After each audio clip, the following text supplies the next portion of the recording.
بسم الله الرحمن الرحيم. الحمد لله رب العالمين والصلاة والسلام على سيد الأنبياء والمرسلين محمد وعلى آله وأصحابه أجمعين. أما بعد فأعوذ بالله من الشيطان الرجيم. بسم الله الرحمن الرحيم.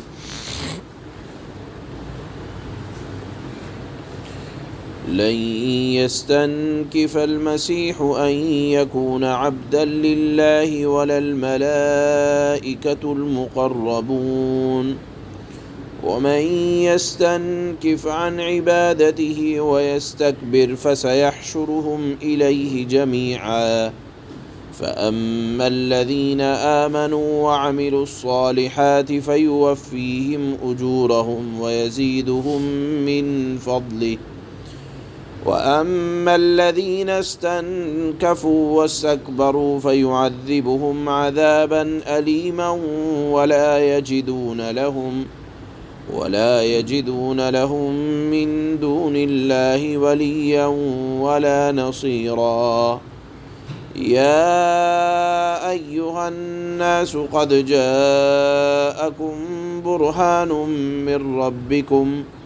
وأنزلنا إليكم نورا مبينا. فأما الذين آمنوا بالله واعتصموا به فسيدخلهم في رحمة منه وفضل ويهديهم إليه صراطا مستقيما. صدق الله مولانا العلی العظیم.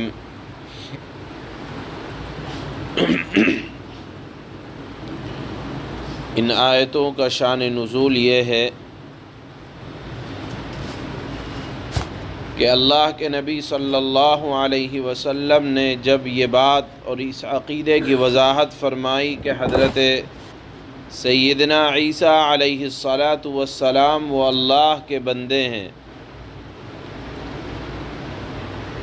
حضرت مریم علیہ السلام کے بیٹے ہیں،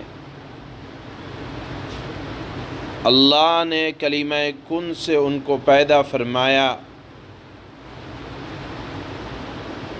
اور اپنی قدرت کا مظاہرہ فرمایا کہ بغیر باپ کے اللہ تعالیٰ نے ان کو پیدا فرمایا اور وہ ابھی زندہ ہیں، آسمان پر اللہ نے ان کو اٹھا لیا۔ جب اس عقیدے کی وضاحت فرمائی جناب رسول اللہ صلی اللہ علیہ وسلم نے تو نجران ایک علاقہ ہے،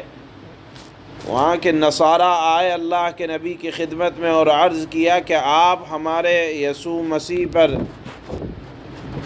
عیب لگاتے ہیں اور ان کا رتبہ گھٹاتے ہیں اور کہتے ہیں کہ وہ خدا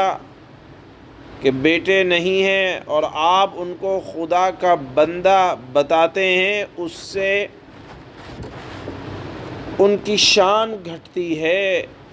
اور ان کی تنقیص لازم آتی ہے، ان کا مرتبہ، ان کا وہ مقام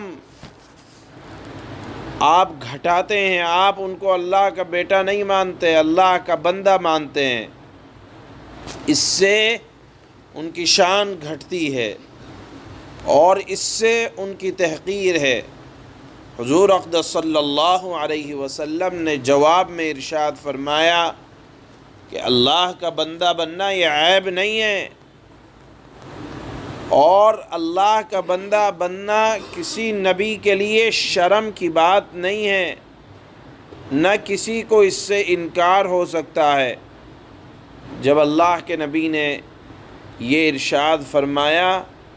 تو آپ علیہ السلام کی بات کی تصدیق کے لیے قرآنی آیت نازل ہوئی جو آج ہم پڑھ رہے ہیں، لن يستنكف المسيح ان يكون عبدا للہ۔ حضرت عیسیٰ ابن مریم کے لیے یہ کوئی بات عیب کی اور شرمندگی کی نہیں ہے کہ وہ اللہ کے بندے ہیں، یہ تو اعلیٰ درجے کی شرافت اور عزت کی بات ہے۔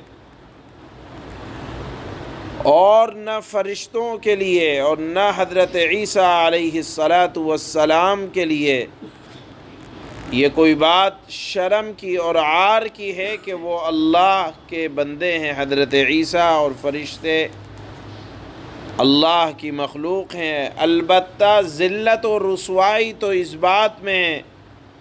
کہ اللہ کے علاوہ کسی اور کو معبود مان لیا جائے، اور چونکہ مشرکین مکہ فرشتوں کو اللہ کی بیٹیاں مان کر ان کی عبادت کیا کرتے تھے، اور اسی طرح حضرت عیسیٰ علیہ السلام کو نصارہ خدا مان کر یا خدا کا بیٹا مان کر ان کی عبادت کیا کرتے تھے۔ اللہ نے فرمایا ذلت اور رسوائی تو اس بات میں ہے کہ اللہ کی عبادت کو چھوڑ کر ذات باری تعالیٰ کے علاوہ کسی اور کو معبود مانا جائے۔ اللہ تعالیٰ نے فرمایا کہ جو اللہ کے علاوہ کسی اور کو اپنا معبود مانے گا تو قیامت کے دن اس سرکشی کا کوئی حمایت کرنے والا آپ کو نہیں ملے گا۔ اس کے بعد اللہ تعالیٰ نے عام لوگوں کو خطاب کر کے فرمایا یا ایھا الناس قد جاءکم برہان من ربکم، اے لوگو تمہارے پاس رب العالمین کی طرف سے حجت کامل، نور اور روشن، یعنی اللہ کے نبی صلی اللہ علیہ وسلم کی ذات مبارک اور قرآن کریم آ چکا ہے جو ہدایت کے لیے کافی ہے۔ اب آقا نامدار جناب رسول اللہ صلی اللہ علیہ وسلم کی تشریف آوری کے بعد کسی طرح کے شک کی، قرآن کے نازل ہو جانے کے بعد کسی طرح کے تردد کی گنجائش نہیں رہی۔ سب کے لیے اللہ تعالیٰ نے دعوت دی ایمان لانے کی، اور فرمایا کہ دیکھو تمہارے درمیان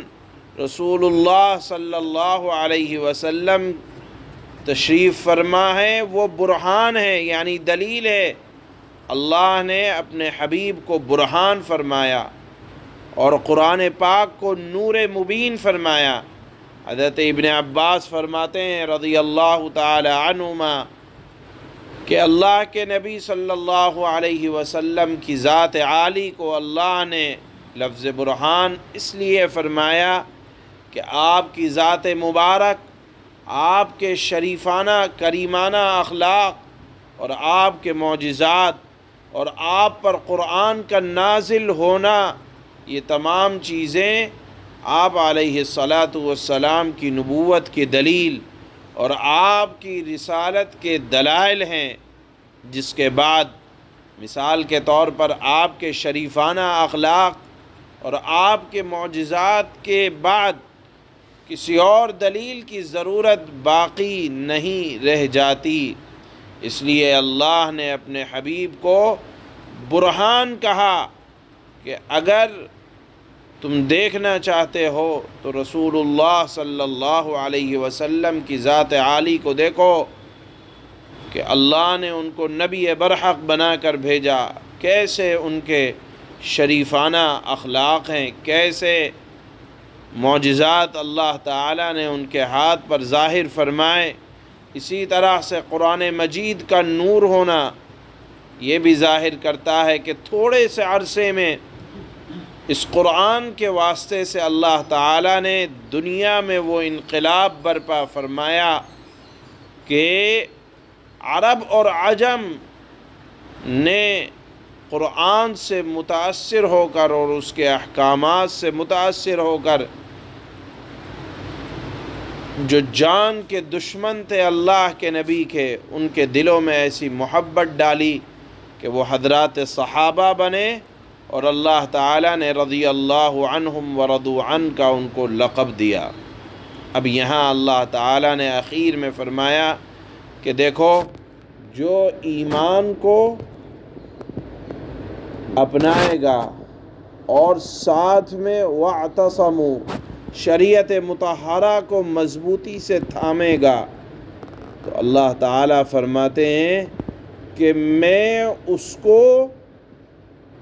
خاص رحمت اور فضل میں داخل کروں گا، صراط مستقیم پر اس کو چلاؤں گا۔ یہاں یاد رکھنا چاہیے کہ اللہ تعالیٰ نے اپنی رحمت خاصہ اور فضل اور صراط مستقیم پر گامزن کرنے کا وعدہ دو شرطوں کے ساتھ کیا ہے۔ ایک تو اللہ کی ذات پر ایمان لانا، دوسرے اللہ کے دین کو مضبوط پکڑنا۔ معلوم یہ ہوا کہ جن انعامات کا وعدہ کیا جا رہا ہے صرف ایمان لانا کافی نہیں ہے، بلکہ اللہ نے دوسری شرط لگائی، آمنوا باللہ واعتصموا بہ، کہ اللہ پر ایمان لانے کے ساتھ ساتھ شریعت محمدیہ علی صاحبہ الصلاۃ والسلام کو اور قرآن پاک کو یا دین اسلام کو مضبوطی سے پکڑنا۔ اگر اللہ کی ذات پر ایمان تو ہے لیکن عمل صالح اور شریعت مطہرہ اور شریعت محمدیہ اور قرآن پر اتباع نہیں ہے تو اللہ تعالیٰ کی خاص رحمت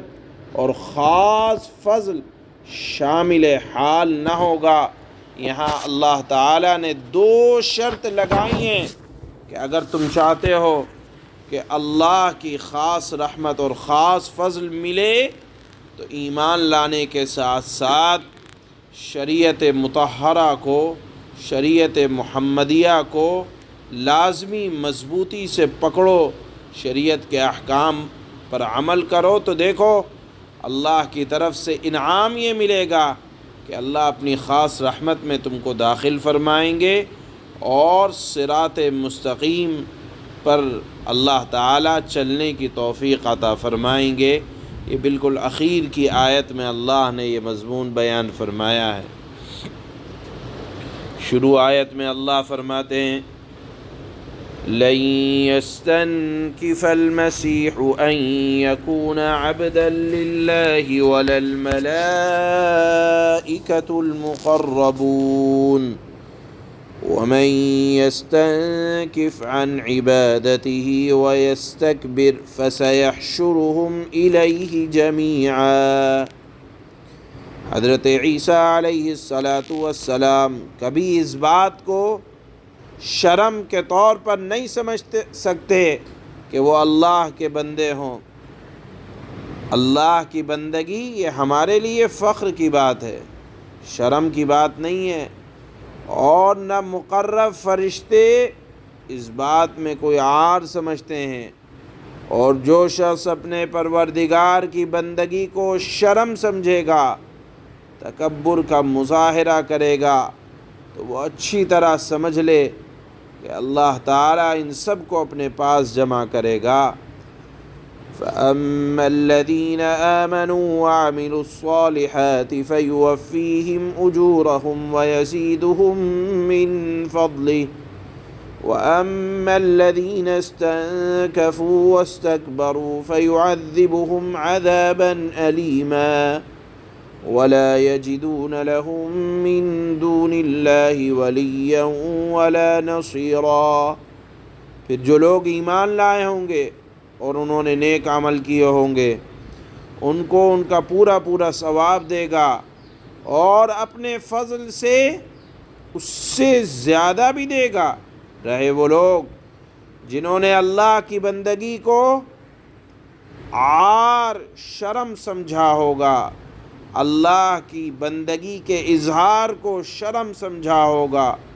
تکبر کا مظاہرہ کیا ہوگا، تو ان کو دردناک عذاب دے گا، اور ان کو اللہ کے سوا اپنا کوئی رکھوالا اور مددگار نہ ملے گا۔ یا ایہا الناس قد جاءکم برہان من ربکم وَأَنزَلْنَا إِلَيْكُمْ نُورًا مُبِينًا۔ اے لوگو، تمہارے پاس تمہارے پروردگار کی طرف سے کھلی دلیل آ چکی ہے، اور ہم نے تمہارے پاس ایک ایسی روشنی بھیج دی ہے، مراد ہے قرآن، جو راستے کی پوری وضاحت کرنے والی ہے۔ فَأَمَّا الَّذِينَ آمَنُوا بِاللَّهِ وَاعْتَصَمُوا بِهِ فَسَيُدْخِلُهُمْ فِي رَحْمَةٍ مِّنْهُ وَفَضْلٍ وَيَهْدِيهِمْ إِلَيْهِ صِرَاطًا مُسْتَقِيمًا۔ چنانچہ جو لوگ اللہ پر ایمان لائے ہیں اور انہوں نے شریعت مطہرہ کا سہارا تھام لیا ہے، اللہ تعالی